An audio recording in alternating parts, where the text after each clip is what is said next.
Днес един от най-големите проблеми е трудовата заетост. Кризата реално удари всички сектори на българската икономика, както и на световната. 63% от компаниите в големите градове, както ще видите след малко в изследването, са почувствали криза. Съвсем реално е да потърсим изход за трудовия пазар.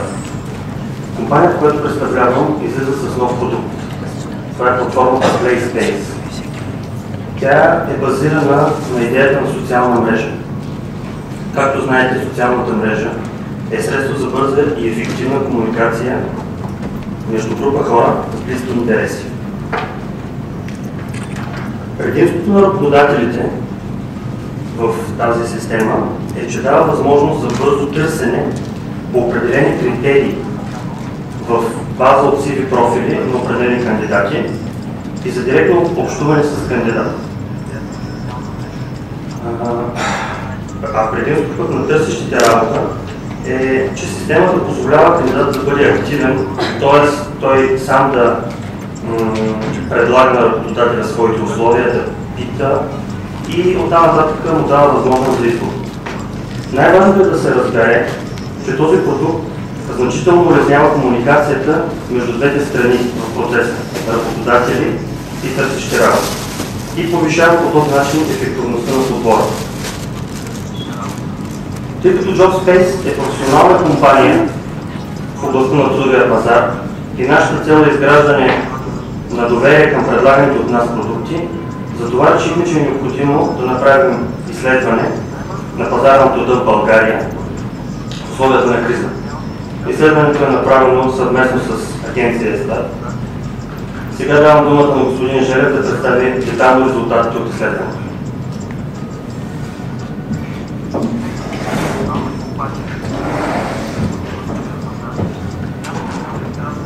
Добър ден от мен. Както бях представен от нашите възложители, казвам се Иво Желев и съм ръководител на агенция ЕСТАТ, една организация, която работи основно в сферата на бизнес изследванията и изследванията на икономическата среда и индустрията. Много благодаря за възможността да направим това изследване, чието клиент е JobSpace, защото информацията, която събираме, надявам се, е полезна не само за тях, а в тези смутни интересни времена, в които живеем, тя има и така познавателна стойност за всички заинтересовани страни в икономическия процес и на трудовия пазар.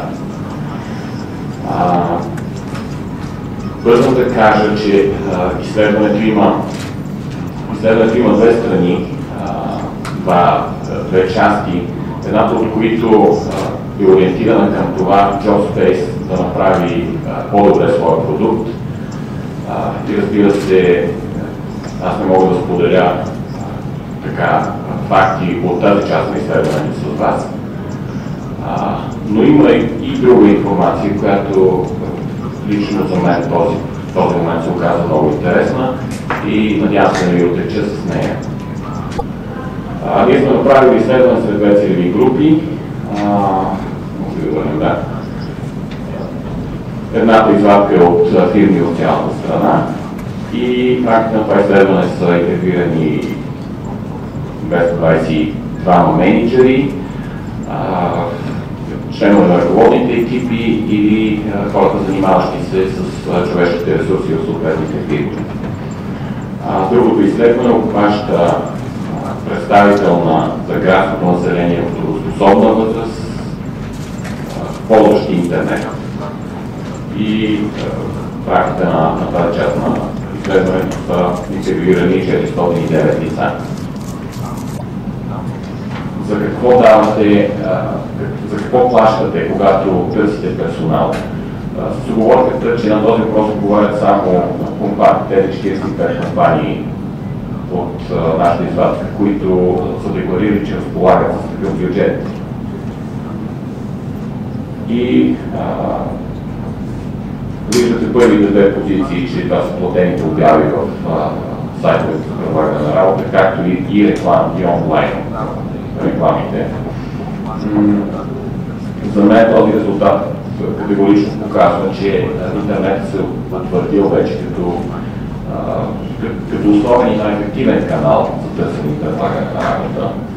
И мисля, че това е съвсем нормално с оглед на факта, че 60% от населението в градовете в трудоспособен възраст ползва интернет.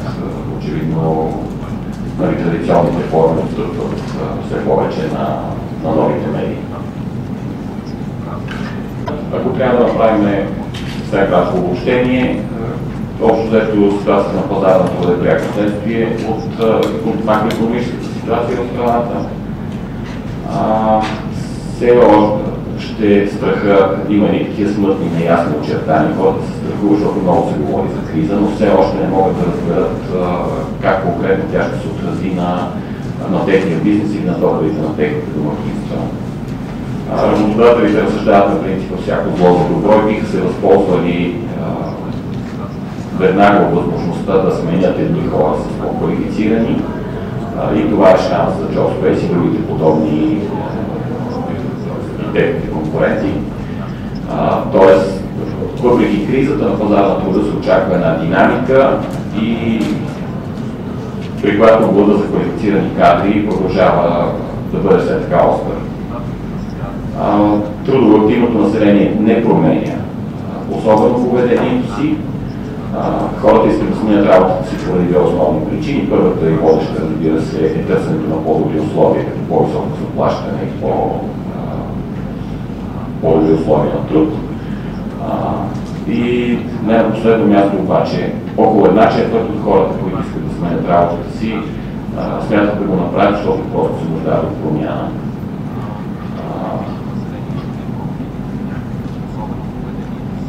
И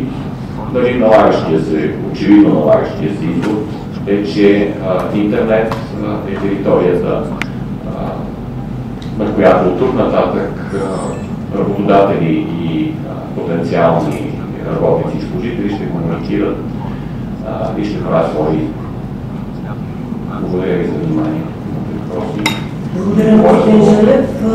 Господин Караколев да допълни и завърши картината и ще ви дам думата за въпроси. Взимам думата отново, но както видяхте от изследването, 77% от менеджерите, които планират да назначат нови специалисти, търсят квалифицирани кадри. Затова JobSpace е насочена точно към тези квалифицирани специалисти и идеята на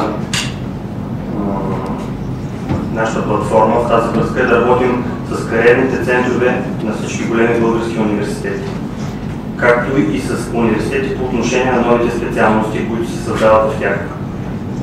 Както видяхте от изследването и двете страни с трудовия процес, работодатели, търсещи работа в условията на криза са склонни да, както каза и Иво всъщност, да се обвързват в краткосрочни ангажименти. Затова ние разработваме нашата секция работа по проекти, което ще позволява всъщност да се работи на парче, на ишлемерие, както едно време се казваше. И общо взето ние се стремим да предлагаме актуални и полезни информации за двете страни на трудовия пазар, на търсещи и на предлагащи работа. Благодаря.